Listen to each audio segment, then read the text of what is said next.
Bab 221. Akhirnya selesai juga. Setelah mengajari anak-anak mandi, Wira pun memijat-mijat pinggangnya dan meregangkan tubuhnya.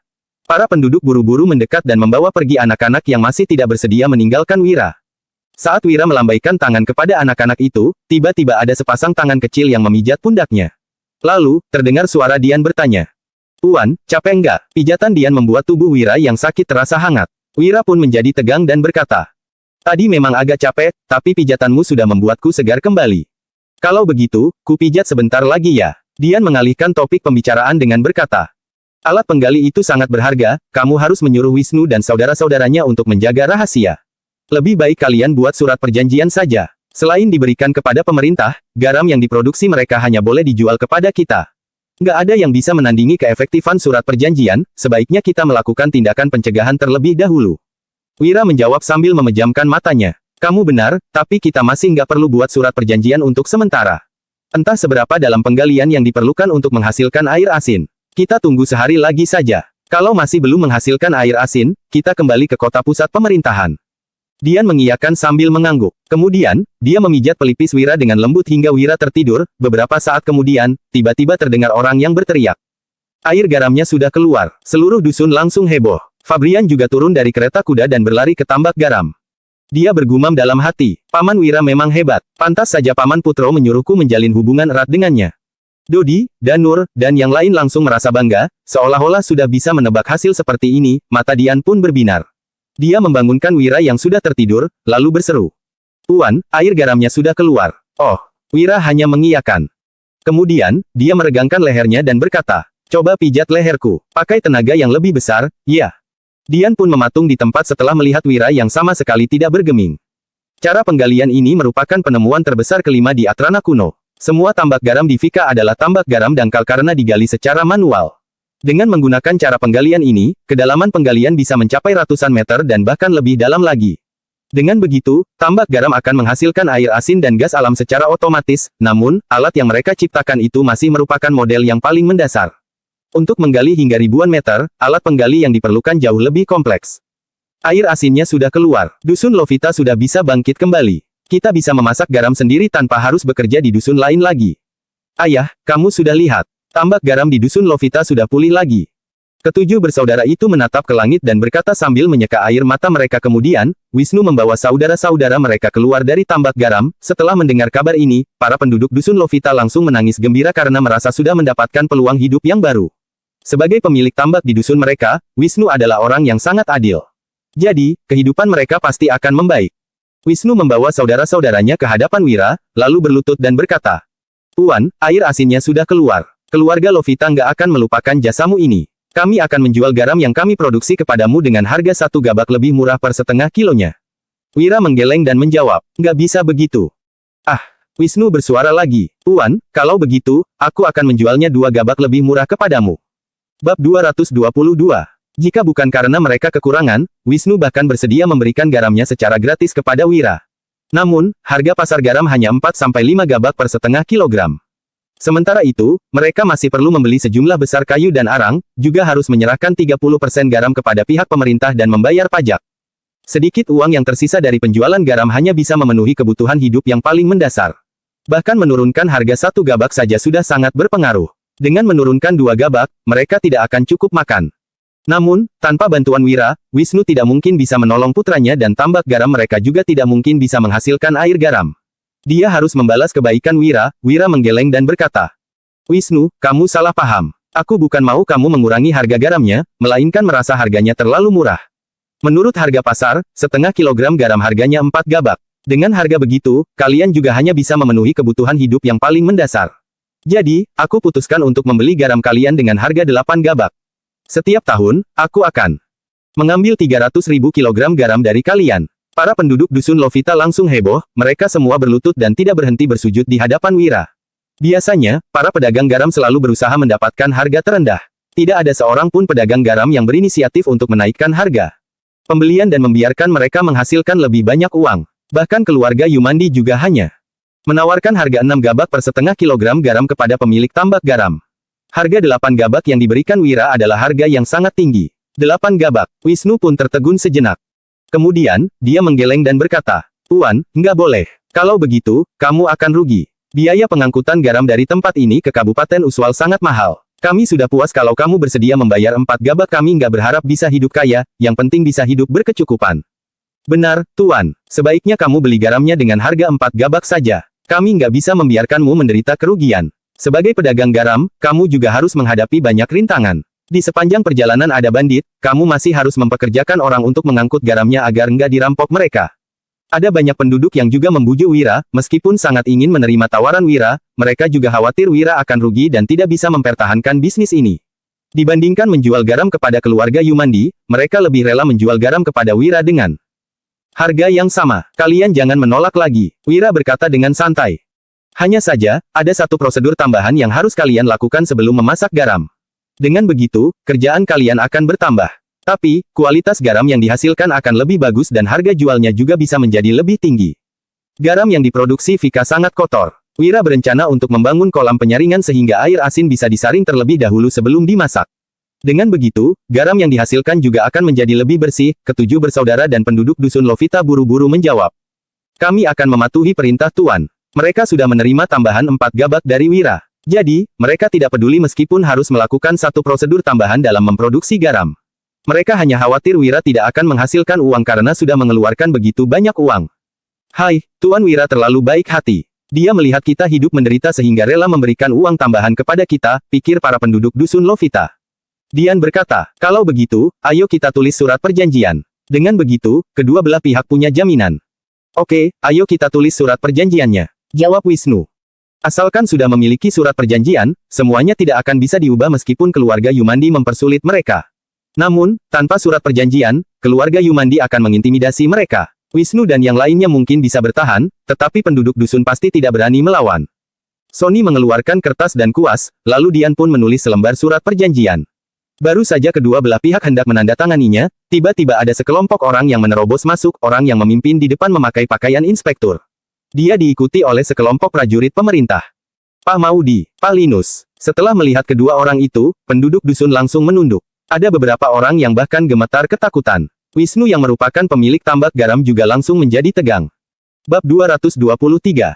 Jika seseorang menyinggung inspektur, jangankan waktu memasak garam yang akan dipersingkat, orang itu juga mungkin tidak diizinkan untuk memasak garam lagi. Dengan mengendalikan para pejabat kecil di gudang garam, keluarga Yumandi baru bisa memonopoli produksi dan perdagangan garam. Begitu melihat Wira, tatapan Maudi langsung menjadi dingin. Dia berjalan ke hadapan Wisnu, lalu bertepuk tangan. Kedua pengawal pun berlari mendekat dengan membawa sebuah kotak kecil, lalu menaruhnya di atas lantai dan membukanya. Isi kotak itu adalah uang perak. 7 bersaudara keluarga Lovita dan sekelompok penduduk dusun pun menatap uang perak itu dengan terkejut. Wisnu, di sini ada 1 juta gabak. Maudi berkata dengan angkuh. Tambak garammu sudah menghasilkan air asin lagi. Jadi, keluarga Yumandi memutuskan untuk mendukungmu. Asalkan kamu menandatangani surat perjanjian dengan keluarga Yumandi kelak garam produksi dusun kalian akan dibeli keluarga Yumandi. Uang ini juga akan jadi milikmu. Sebenarnya, alasan keluarga Yumandi memberikan 1 juta gabak ini adalah untuk mengetahui bagaimana cara keluarga Lovita bisa menggali tambak garam baru secepat itu. Namun, mereka tidak mungkin mengatakannya secara langsung. Ada banyak penduduk yang tergiur. Dengan 1 juta gabak ini, mereka sudah bisa melewati kehidupan yang baik. Namun, ada juga penduduk yang diam-diam menggeleng sambil menatap Wisnu. Mereka bermaksud untuk mencegah Wisnu menerima tawaran itu. Bagaimanapun juga, mereka tahu keluarga Yumandi tidak sebaik itu. Hanya saja, tidak ada seorang pun yang berani bersuara. Anggota keluarga Yumandi sudah datang dan dia juga didukung oleh Linus. Siapapun yang berani bersuara pasti akan menyinggung mereka. 6 saudara Wisnu juga menatapnya dan hendak mengatakan sesuatu. Namun, mereka akhirnya mengurungkan niat mereka. Wira, Dian, dan Fabrian hanya menatap dalam diam. Mereka ingin tahu apakah Wisnu akan dibutakan oleh uang atau tidak. Setelah mengalihkan perhatiannya dari sekotak uang itu, Wisnu menggeleng dan menjawab. Pak Maudi, garam yang diproduksi keluarga Lovita hanya akan dijual kepada Tuan Wira. Kami sudah menandatangani surat perjanjian. Waktu tambak garam keluarga Lovita kering dan anakku hampir mati kesakitan, di mana keluarga Yumandi. Sekarang, kalian baru muncul setelah tambak garamku kembali normal. Jangan harap kalian bisa mengambil keuntungan begitu saja.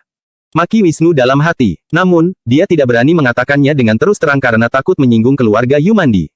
Maudi pun berkata dengan muram. Kami kira aku buta. Surat perjanjian itu masih belum ditandatangani. Pak Maudi, jangan paksa aku lagi. Wisnu memohon. Tuan Wira sudah menyelamatkan putraku dan membantu keluargaku menggali tambak garam. Dia juga bersedia membeli garam kami dengan harga 8 gabak. Dia adalah orang yang sangat berjasa bagi keluargaku. Aku nggak akan melakukan perbuatan yang begitu nggak tahu berterima kasih. Maudi berkata dengan kesal, keluarga Yumandi juga bisa membeli garammu dengan harga 8 gabak dan memberimu 1 juta gabak ini. Apa yang diberikan keluarga Yumandi jauh lebih banyak daripada yang diberikannya. Pikirkan baik-baik, jangan kira kamu bisa menjual garam mentang-mentang tambak garammu sudah normal kembali. Ada banyak penduduk yang menunduk dengan tidak berdaya. Tanpa karung pemerintah yang diberi stempel resmi, seberapa banyak pun garam yang dimiliki mereka tetap hanya bisa dijual sebagai garam pribadi. Masalahnya, keluarga Yumandi bisa mengendalikan semua prosedur itu. Jadi, mereka hanya bisa bergantung pada keluarga Yumandi untuk menjual garam. Aku. Wisnu merasa sangat kewalahan tiba-tiba, dia mengambil surat perjanjian yang ditulis Dian, lalu menggigit jarinya hingga berdarah dan menempelkan sidik jarinya di atas kertas itu. Setelah itu, dia berkata, Pak Maudi, aku sudah membuat pilihan. Biarpun nggak bisa menjual garam, aku juga terima. Pokoknya, aku nggak akan melakukan hal yang mengkhianati hati nuraniku. Dasar nggak tahu diri. Maudi langsung marah dan hendak menamparkan Wisnu. Sampai saat ini, tidak ada satupun pemilik tambak garam yang berani menolak tawaran keluarga Yumandi, apalagi di depan umum. Plak, terdengar suara tamparan yang nyaring. Semua orang pun tercengang. Wisnu baik-baik saja, tetapi pipi Maudi malah dihiasi bekas tamparan. Wira menarik kembali tangannya lalu berkata, mau memukul orangku di hadapanku. Bernyali sekali kamu. Dari tadi, Wira tidak ikut campur karena ingin melihat apa yang akan dilakukan Wisnu di bawah intimidasi keluarga Yumandi. Berhubung Wisnu tidak mengecewakannya, dia tidak mungkin membiarkan Wisnu dipermalukan di depan umum. Kamu itu hanya seorang anak bau kencur dari desa. Beraninya kamu memukulku. Maudi sudah mengetahui latar belakang Wira. Jadi, dia sama sekali tidak takut. Dia menoleh ke arah Linus dan berteriak. Pak Linus. Linus yang berdiri di samping langsung menghunuskan pedangnya dan berkata, orang yang berani melakukan kekerasan di hadapanku pasti adalah seorang penjahat besar. Tangkap dia. Dua prajurit pun berjalan ke arah Wira sambil memegang pedang. Baru saja Danu dan Dodi hendak bertindak, Fabrian sudah terlebih dahulu maju dan berjalan ke hadapan Linus. Kemudian, dia menamparkan Linus dan memaki. Bajingan, apa kamu sudah buta? Beraninya kamu menyentuh Paman Wira? Apa kamu sudah bosan hidup? Bab 224. Nada bicara dan tindakan Fabrian sudah membuat Linus murka. Dia pun memaki. Beraninya kamu memukulku. Plak, Fabrian menamparnya lagi dan mendengus. Asal kamu tahu, aku bukan hanya akan memukulmu. Kalau sudah kembali ke kota pusat pemerintahan nanti, aku juga akan menyuruh orang untuk menghukummu. Habis itu, aku juga akan menyelidiki seberapa banyak penduduk yang sudah kamu peras selama ini dan menjebloskanmu ke penjara. Linus langsung berkeringat dingin dan bertanya, siapa kamu sebenarnya? Aku Fabrian Gumilar, putra sulung keluarga Gumilar. Jawab Fabrian. Setelah mendengar ucapan Fabrian, ekspresi Maudi langsung berubah drastis. Di sisi lain, para penduduk dusun Lovita juga terkejut. Keluarga Gumilar merupakan keluarga bangsawan dan keluarganya Putro. Bro, Linus langsung berlutut dan memohon. Tuan Fabian, maafkan aku yang tidak mengenalimu. Jangan ambil hati ya, anggap saja aku nggak mengatakan apa-apa. Buat apa kamu memohon padaku? Yang kamu singgung itu Paman Wira. Fabrian berkata, dia itu teman dekat pamanku. Jadi, masalahnya juga merupakan masalah keluarga Gumilar. Selain itu, Pak Farhan sangat menghormatinya. Bahkan Kenny juga membantah ucapan keluarga Yumandi dan menjual kutipan garam kepadanya. Kamu itu hanya seorang inspektur. Beraninya kamu menjadi pesuruh keluarga Yumandi dan mempersulit Paman Wira. Coba katakan, apa kamu sudah bosan hidup? Bentak Fabrian. Maafkan aku. Linus langsung bersujud dan berkata. Tuan Wira, aku harap kamu bermurah hati dan melepaskanku. Aku sudah tahu salah. Kelak, aku nggak akan berani melakukannya lagi. Wira melambaikan tangannya dengan acuh tak acuh. Pejabat kecil yang hanya tahu menyanjung orang berkedudukan tinggi dan menindas rakyat jelata ini tidak akan benar-benar berubah. Fabrian menendang Linus, lalu memberi perintah. Pergi sana beritahu pejabat-pejabat kecil di gudang garam, keluarga Gumilar akan mencabut jabatan siapapun yang berani mencari masalah dengan keluarga Lovita dan mencegah pamanku membeli garam. Baik. Linus buru-buru pergi dengan ketakutan. Wira melirik Maudi, lalu berkata, pulang dan beritahu kepala keluarga Yumandi, tindakannya selama beberapa hari terakhir sudah membuatku sangat marah. Apabila hal ini terulang lagi, aku akan menghancurkan mata pencaharian keluarga Yumandi. Kalau nggak percaya, coba saja. Menghancurkan mata pencaharian keluarga Yumandi. Kamu kira kamu itu siapa? Tapi, aku akan memberitahunya, nanti, kamu akan tahu mata pencaharian siapa yang akan dihancurkan. Cibir Maudi. Kemudian, dia menyuruh pengawal menyimpan kembali kotak uang itu dan meninggalkan dusun Lovita. Kekhawatiran 7 bersaudara keluarga Lotiva dan penduduk dusun pun langsung sirna. Awalnya, mereka mengira keluarga Yumandi akan menghalangi mereka untuk menjual garam kepada Wira. Sekarang, mereka sudah tahu bahwa Wira mendapatkan bantuan dari keluarga Gumilar dan Pak Farhan, bahkan pengurus gudang garam juga sudah tunduk pada Wira. Jadi, untuk apa mereka takut? Setelah menandatangani perjanjian dengan Wisnu, Wira pun membayar uang muka pembelian garam. Meskipun para penduduk memintanya untuk tinggal, Wira harus menolak. Sebab, kompetisi puisi naga akan diadakan lusa. Sebagai juri, dia harus hadir. Begitu masuk ke kereta kuda, Wira langsung memejamkan matanya dan menebus kekurangan tidur selama 4 hari ini. Selama tinggal di Dusun Lovita, suara penggalian yang terlalu besar membuatnya tidak bisa tidur nyenyak. Dian yang berada di samping tidak berhenti menatap Wira. Dia sedang memikirkan tentang taruhan 3 hari yang lalu.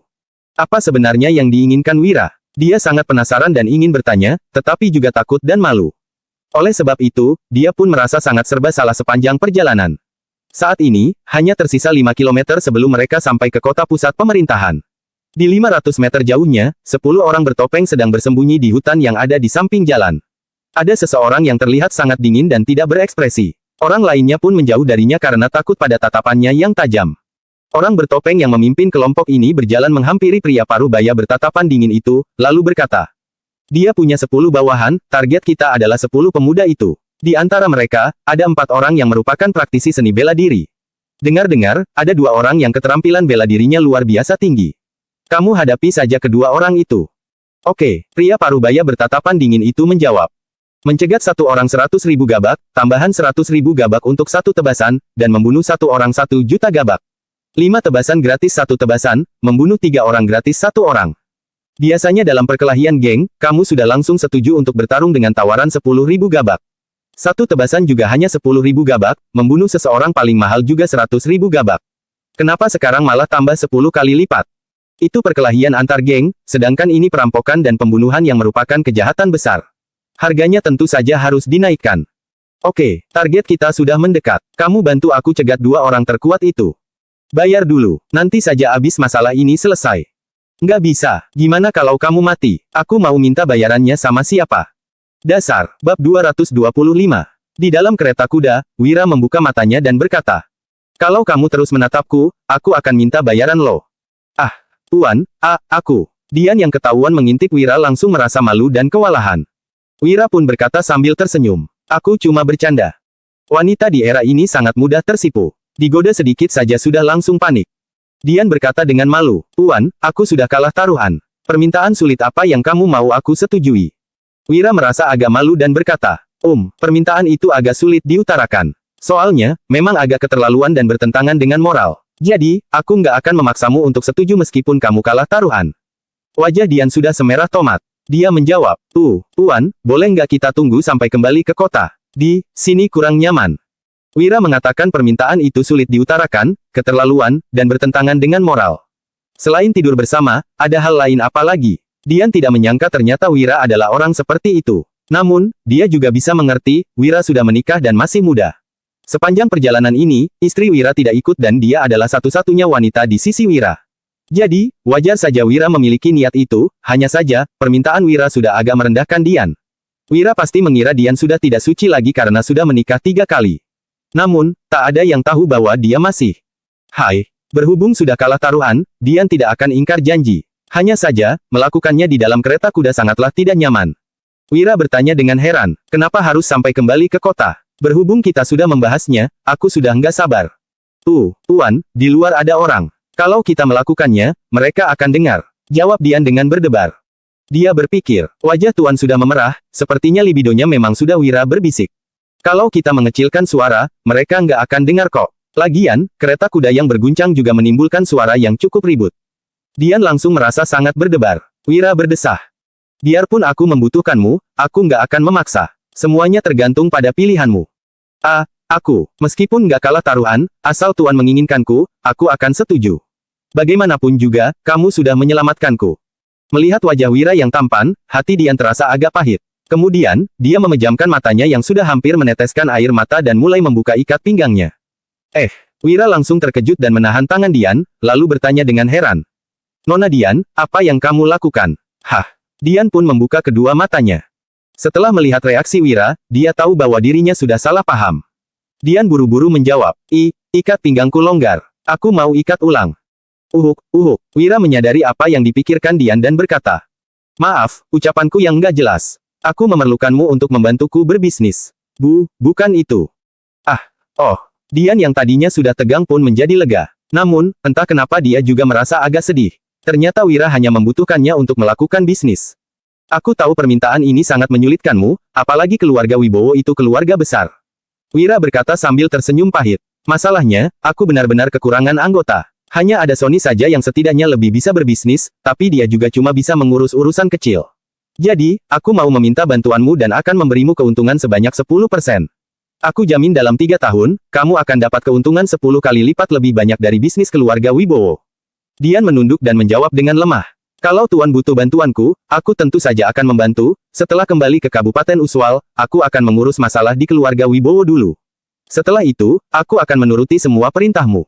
Terima kasih, seru Wira dengan gembira. Dia akhirnya mendapatkan seseorang yang berbakat dalam pengelolaan bisnis. Dengan begitu, tokonya sudah bisa dibuka sesegera mungkin. Sama-sama, jawab Dian sambil menunduk dengan sedih. Dia berpikir, Tuan itu orang yang sangat berbakat, juga punya istri secantik Wulan, mana mungkin dia menyukaiku yang sudah menikah 3 kali dan membawa sial kepada semua suamiku. Klontang, kereta kuda tiba-tiba berguncang hebat. Kemudian, terdengar suara danu yang tajam. Kak Wira, ada orang yang mau merampok kita. Bab 226. Hati-hati, Wira menarik Dian ke tengah kereta kuda, lalu mengeluarkan sebuah busur silang dan mengadang di depannya dengan ekspresi serius. Dian pun ketakutan dan mematung di tempat. Di luar kereta kuda, 11 orang bertopeng menerjang keluar. Mereka semua terlihat kekar dan kuat. Jangan pedulikan kereta di depan, bunuh saja pria yang ada di kereta belakang itu. Teriak pemimpin bertopeng itu. Setelah itu, dia menunjuk ke arah Danu dan Dodi, lalu berkata pada pria parubaya bertatapan dingin itu. Kamu hanya perlu halangi mereka berdua. Sebagai praktisi seni bela diri, dia langsung tahu bahwa Danu dan Dodi adalah ancaman terbesar. Sementara itu, kemampuan Gandhi dan Ganjar seharusnya kurang lebih sama dengan bawahannya. Jadi, dia tidak takut pada mereka, pria parubaya bertatapan dingin itu berkata dengan lantang. Kedua anak itu sepertinya sangat hebat. Aku seharusnya nggak bakal bisa menghalangi mereka tanpa mengerahkan kekuatan penuh. Kalau mereka terluka atau terbunuh, kamu tetap harus membayarku. Baik, jawab pemimpin bertopeng sambil menggertakkan giginya. Dia tidak takut pria parubaya bertatapan dingin itu melukai atau membunuh orang. Pada saat perkelahian antar geng, dia belum pernah melihat pria parubaya bertatapan dingin itu melukai atau membunuh siapapun. Shoot, pria parubaya bertatapan dingin itu menyerang ke arah Dodi yang berada di paling depan dengan kecepatan secepat kilat. Seorang ahli, Dodi turun dari kuda dan langsung menghunuskan pedang Treksa. Di sisi lain, pria parubaya bertatapan dingin itu menebaskan golok hitamnya. Perang, begitu pedang dan golok saling menghantam, kedua orang itu pun tertegun. Dodi merasa terkejut karena pedang Treksa tidak bisa mematahkan golok lawannya. Selain itu, model golok lawannya ini sangat mirip dengan golok ayahnya dan Kadir. Saat melihat ada celah besar di goloknya, pria parubaya bertatapan dingin sangat terkejut. Dia tidak menyangka pedang yang digunakan bocah di depannya begitu hebat dan mampu merusak goloknya. Setelah hening sesaat, Dodi berteriak. Beraninya kamu merampok Kak Wira. Kamu kira aku ini hanya hiasan. Kemudian, Dodi menggenggam pedang dengan 2 tangan dan mengerahkan teknik pedang yang diajarkan ayahnya, yaitu teknik pedang 100. Dia pun menyerang lawannya dengan sengit, pria parubaya bertatapan dingin itu menangkis serangan demi serangan Dodi, lalu bertanya dengan terkejut. Nak, siapa yang mengajarkan teknik pedang ini kepadamu? Ayahku, jawab Dodi sambil menyerang dengan lebih garang lagi. Pria parubaya ini sepertinya juga sangat memahami teknik pedang ini sehingga bisa menangkis semua serangannya. Selain itu, teknik yang digunakan pria parubaya ini juga sama dengan teknik pedang yang diajarkan ayahnya saat menghadapi 2 serangan terakhir Dodi, pria parubaya itu berguling dan hampir tidak mampu menangkis serangan itu. Kemudian, dia bertanya dengan terkejut. Apa ayahmu itu Hasan Darmadi? Orang yang berhasil mempelajari seluruh teknik pedang 100 tidaklah banyak. Bagaimana kamu tahu nama ayahku? Cepat katakan, apa kamu itu musuhnya? Biarpun 2 jurus terhebatnya gagal, Dodi tidak patah semangat dan lanjut menggunakan teknik lain. Dia tidak lagi menggunakan teknik pedang 100, melainkan teknik pedang mendasar yang menunjukkan ketajaman pedang Treksa. Bajingan, mana mungkin aku ini musuh Kak Hasan? Aku ini kawannya. Kalian itu Danu dan Dodi, kan? Aku Paman Andi. Cepat berhenti. Pria parubaya bertatapan dingin itu tidak melawan lagi dan berlari menjauh. Paman Andi. Dodi pun berhenti dan bertanya. Apa sebenarnya hubunganmu dengan ayahku? Kita bicarakan saja lagi nanti. Cepat singkirkan dulu orang-orang itu. Aku ini orang yang dibayar untuk menyerang kalian. Jadi, aku nggak bisa menyerang mereka. Selesai berbicara, pria parubaya itu menusukkan pedangnya ke arah tulang rusuknya, lalu jatuh ke lantai dengan kepala miring dan mata terbuka lebar. Dia terlihat seolah-olah sudah mati tertikam, Dodi pun tertegun. Kemudian, dia menoleh ke arah kereta kuda dan menerjang ke sana bersama pedangnya. Pemimpin bertopeng itu memimpin 10 orang yang bersenjatakan pedang untuk menyerang ke arah kereta kuda dengan garang. Namun, pemuda dari tim penjual ikan tidak takut. Hanya saja, mereka secara refleks hendak mengeluarkan busur silang dari kantong masing-masing. Bab 227. Jangan pakai busur silang dulu. Wira yang berada dalam kereta kuda berkata dengan suara tajam. Ini bukan perampokan, mereka datang untuk membunuh kita. Danu, apa kamu bisa menangkap pemimpin mereka hidup-hidup? Jika menggunakan busur silang, mereka semua harus dibunuh dan kematian mereka harus disamarkan dengan luka tebasan pedang. Namun, apabila bisa menangkap pemimpin itu, mereka bisa mengetahui dalang di balik penyerangan ini. Danu turun dari kuda sambil memegang pedangnya, lalu menjawab. Mereka semua menguasai keterampilan seni bela diri, juga nggak kalah hebat dari Gandhi dan Ganjar. Tapi, aku akan mencobanya. Kalian lindungi Kak Wira dan Tuan Fabrian dengan baik. Sekelompok orang pun berjaga di depan kereta kuda Wira dan Fabrian. Anak itu sombong sekali. Beraninya dia melawan kita semua sendirian. Dia benar-benar sudah bosan hidup. Cibir pemimpin bertopeng itu. Kemudian, dia mengisyaratkan 4 bawahannya untuk menyerang Danu dari segala sisi. Rang, krek. Begitu Danu menebaskan pedangnya, orang bertopeng di paling depan menangkis serangan itu dengan pedangnya. Namun, pedangnya langsung patah dan ketajaman pedang Treksa berhasil memenggal kepalanya. Ah! Melihat ketajaman pedang Treksa, 3 orang bertopeng lainnya langsung ketakutan dan melarikan diri. Danu mengejar mereka, lalu menghabisi 2 orang lagi. 1 orang yang tersisa berhasil berlari kembali ke sisi pemimpinnya. Dalam sekejap, 3 dari 10 orang sudah tewas. 7 orang sisanya menatap pedang Treksa itu dengan terkejut. Bagaimana mungkin mereka mampu melawan pedang setajam itu? Ayo serang dia bersama, lalu rebut pedangnya. Kita akan jadi kaya, teriak pemimpin bertopeng itu dengan gembira. Dia pun langsung menyerang Danu diikuti dengan 7 orang lainnya, di bawah kepungan 8 orang, Danu tetap melawan dengan gigih dan sama sekali tidak mundur. Pertarungan itu berlangsung untuk sesaat. Tiba-tiba, ada 2 orang bertopeng yang jatuh ke lantai dan berteriak kesakitan akibat serangan Dodi. Orang bertopeng lainnya menoleh dan melihat pria parubaya itu sudah tergeletak di lantai di kejauhan. Mereka semua pun ketakutan. Bagaimanapun juga, mereka mengetahui seberapa hebat pria parubaya itu. Namun, dia malah terbunuh dalam waktu yang begitu singkat. Setelah melihat serangan Dodi yang lebih garang daripada Danu, mereka langsung kehilangan semangat tempur dan melarikan diri. Danu dan Dodi mengejar dan membantai mereka satu per satu. Tidak lama kemudian, semua orang sudah tewas selain pemimpin bertopeng itu. Kak Wira, kami sudah berhasil menangkapnya. Danu menahan pemimpin bertopeng itu, lalu menarik turun topengnya. Pria itu memiliki bekas luka di wajahnya. Wira bertanya dengan tatapan tajam. Siapa yang mengutusmu untuk membunuhku? Aku datang untuk merampokmu. Nggak ada orang yang mengutusku. Pria baret itu berkata dengan berani. Silakan bunuh aku nggak takut. Bagus. Wira tersenyum ringan, lalu bertanya. Apa kamu tahu dia itu siapa? Buat apa aku peduli dia itu siapa? Pria baret itu melirik Fabrian yang berpakaian mewah dan merasa terkejut, tetapi langsung mengabaikannya. Aku ini Fabrian Gumilar, putra sulung keluarga Gumilar. Kalau nggak takut nyusahin keluargamu, kamu boleh lanjut melawan. Ancam Fabrian dengan marah. Dari kecil sampai besar, dia masih belum pernah menghadapi bahaya seperti ini. Tuan Fabrian, pria baret langsung gemetar dan bersujud sambil memohon. Aku mohon ampuni aku. Orang yang mengutusku adalah Johan Silali dari Kabupaten Uswal. Dia hanya menyuruhku untuk membunuh tuan ini, bukan kamu. Aku akan menanggung semua akibatnya, tapi aku mohon lepaskanlah keluargaku. Keluarga Gumilar adalah keluarga bangsawan. Mereka pasti bisa menemukan dan menghabisi seluruh keluarganya dengan mudah. Mendengar jawaban pria baret ini, ekspresi Wira pun menjadi muram, tetapi dia tidak merasa heran. Berhubung tidak bisa menghentikan Wira mendapatkan garam, mereka pun menggunakan cara licik ini. Dodi memukul pria baret itu dengan gagang pedang hingga pria itu pingsan. Kemudian, dia menceritakan kepada Wira mengenai Paman Andi. Danu bertanya dengan heran. Kawan ayah yang juga menguasai teknik pedang 100. Jangan-jangan, dia itu anggota pasukan Zirah Hitam.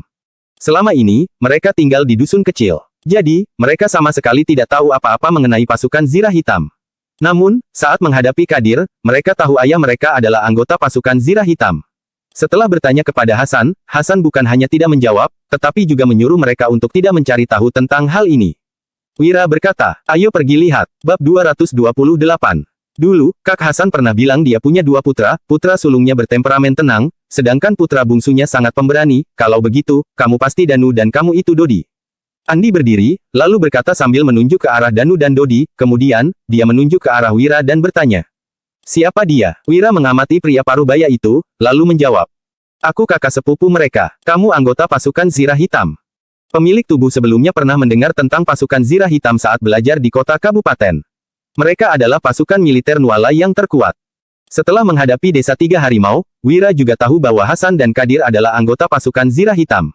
Beberapa saat yang lalu, Putro juga pernah mengucapkan kata-kata mabuk tentang pasukan Zirah Hitam yang sudah dibubarkan dan khawatir Wira akan menjadi dirga kedua. Andi berkata dengan bangga, aku ini pengawal pribadi Panglima Dirga yang ke-9. Dodi bertanya, siapa itu Panglima Dirga? Dodi sudah bertanya beberapa kali mengenai pasukan Zirah Hitam dan Panglima Dirga kepada ayahnya, tetapi ayahnya tidak menjawab dan malah menyuruhnya untuk berhenti bertanya. Sepertinya Kak Hasan nggak kasih tahu kalian. Andi berkata dengan serius.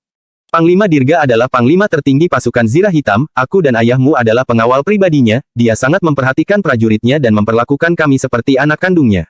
Dia mengajarkan kami teknik pedang, teknik tombak, dan teknik Wing Chun keluarga Wutari agar kami bisa melawan puluhan bahkan ratusan musuh sendirian di medan perang. Danu bertanya, pasukan Zirah Hitam sehebat itu? Bukan hanya hebat, Panglima Dirga melatih kami menjadi anggota pasukan Zirah Hitam dan memimpin kami untuk berperang melawan musuh di mana-mana.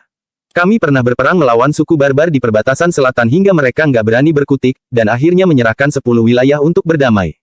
Kami pernah menaklukkan bangsa Agrel, lalu mengambil kembali 3 provinsi dalam 1 tahun.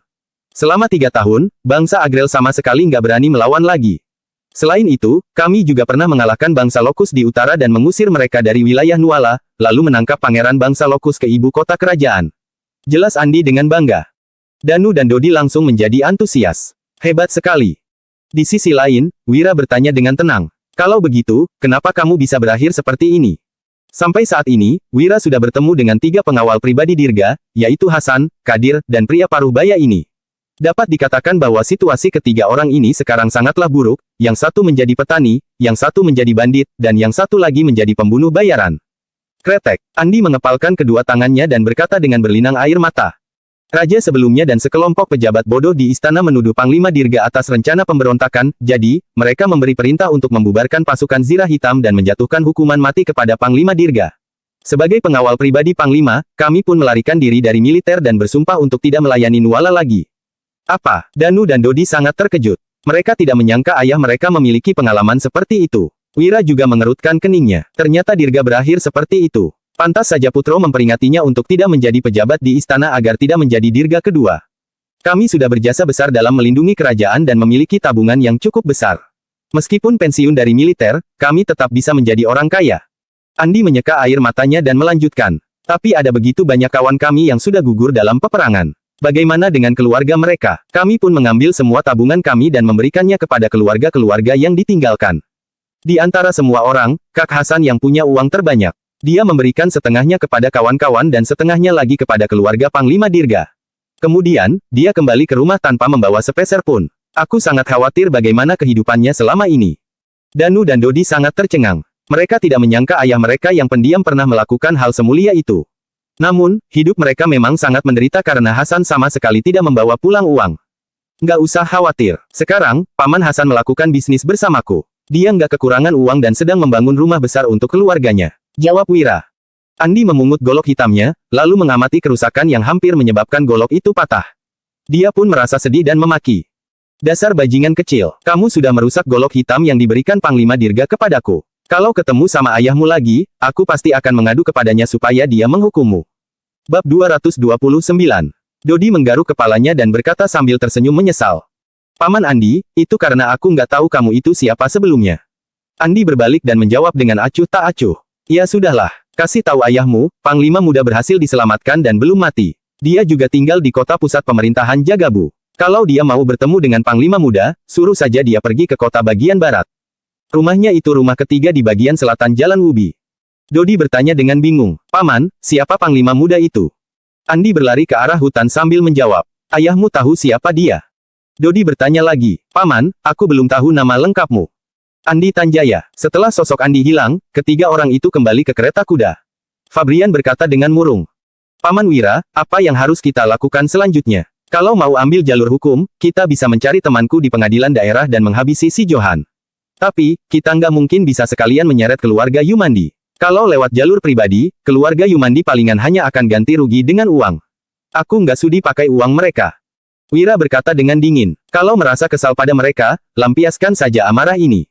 Bagaimana caranya? Fabrian langsung bertanya dengan antusias. Paman Wira, kamu punya ide apa? Wira menjawab dengan acuh tak acuh. Sebagian orang ikut aku kembali ke Vika, sebagian lagi ikut Fabrian kembali ke kota pusat pemerintahan. Fabrian bertanya dengan heran, buat apa kamu kembali ke Vika? Wira menjawab tanpa ekspresi, aku mau merusak fondasi keluarga Yumandi. Fabrian pun terkejut, Paman Wira, aku nggak tahu apa yang mau kamu lakukan. Tapi kalau kamu menyentuh fondasi keluarga Yumandi, mereka nggak akan diam saja. Wira mencibir, mereka sudah mengutus orang untuk membunuhku, buat apa aku takut? Para keluarga bangsawan dan keluarga kaya ini benar-benar mengira dirinya adalah anak bau kencur yang bisa mereka injak-injak seenaknya. Namun, mereka tidak akan mengerti apa sebenarnya kekuatan yang paling kuat di dunia ini. Benar juga, kalau begitu, kenapa kamu menyuruhku kembali ke kota?